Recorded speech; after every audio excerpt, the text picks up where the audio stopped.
Hi, I'm David Bwrdeistref. I'm looking after the general day-to-day running of Bwrdeistref Nursery. What made me want to be a day support worker was to be able to offer my skills and pass them on to other people. I was just managing a nursery. I had no people working underneath me. But then from just little working groups that I'd come in here, I was giving them tasks to do each week.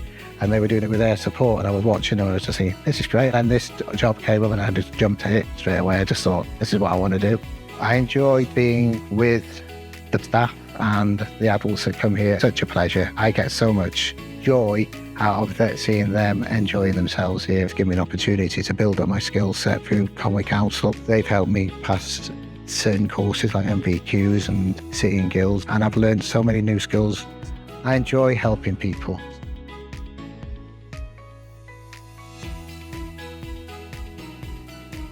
Ymunwch â thîm Conwy. Conwy.gov.uk/swyddi